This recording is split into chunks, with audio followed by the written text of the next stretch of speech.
Here we can also see that it is not only the quantifiable resources that it concerns, for example, the frequency of transport or the allocation of land and sports facilities, but it is also the meaning, the layer of signifying that is attached to both genders, whereas women are connected to the private realm and men are connected to the public realm, and that implies a lot of consequences for the decisions that are made in urban design.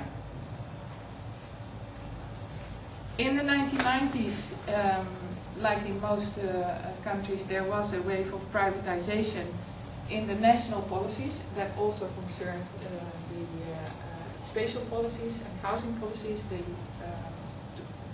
housing associations have been privatized in this period, many public transport companies and so on.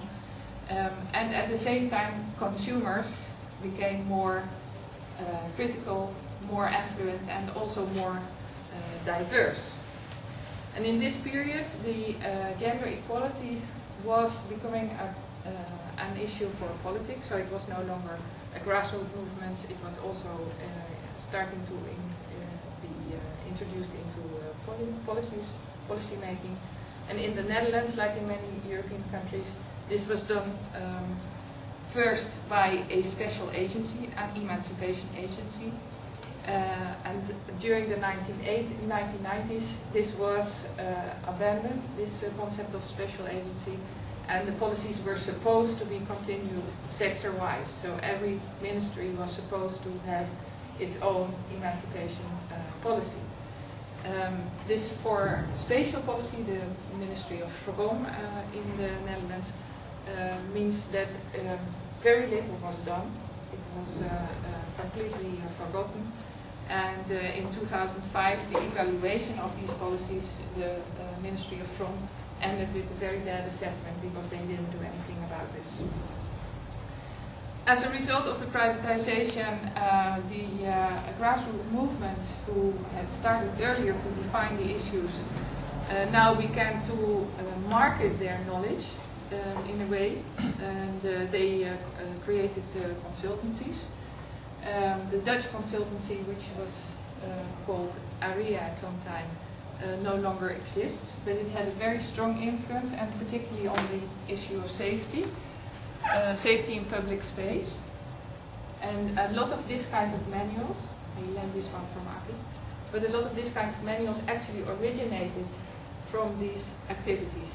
They invented the prize for safe street policies in municipalities and so on. This is also a little bit of forgotten history, I think.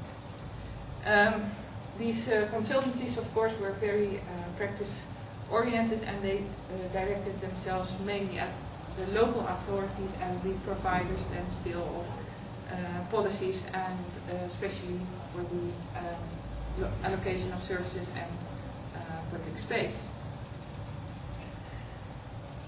This has been structured, you could say, or has taken the shape now of what is called gender mainstreaming.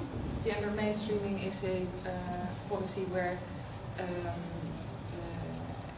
all the policies are checked against the effects that they have for the genders, and also using instruments like gender budgeting, which means that you are very aware of where the resources of a certain discipline go to and how they are assigned.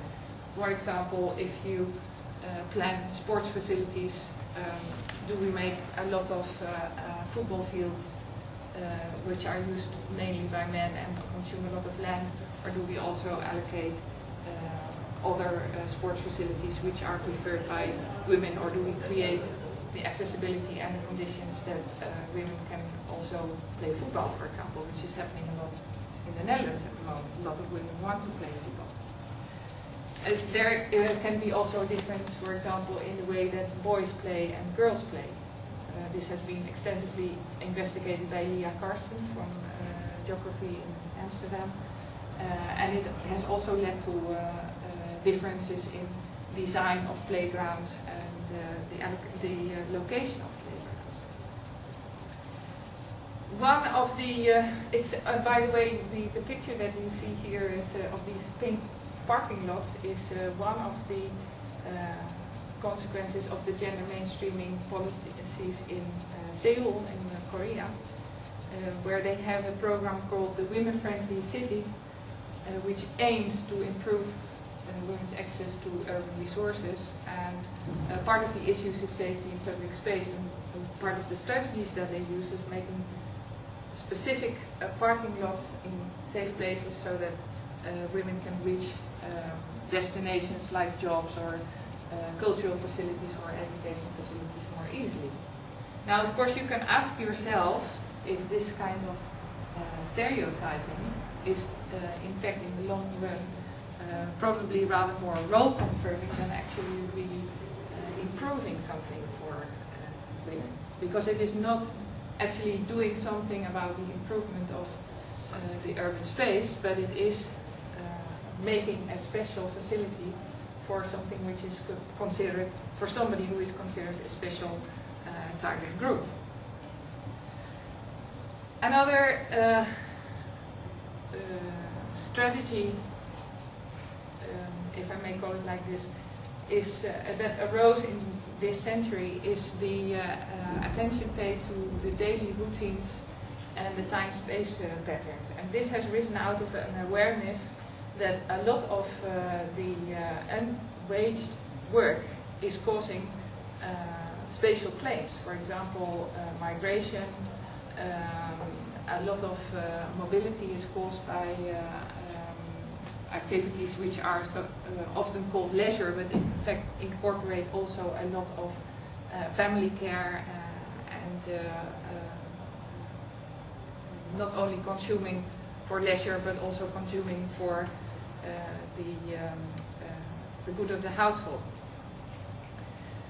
This is in fact not a new issue, because Patsy Healy already in the 1980s talked about this, and she recognized very clearly that the planning disciplines have too little attention for this type of non-economic, non-directly profitable activities, and therefore it disappears, it gets too little attention, and it gets not the good spatial conditions to be fully developed. And actually this is also costing the society a lot of money. That is now beginning to be more clear. And also mainstream theorists like the Dutch Hans Mommaas has pointed out that these temporalities need to be reconciled in the new urban planning.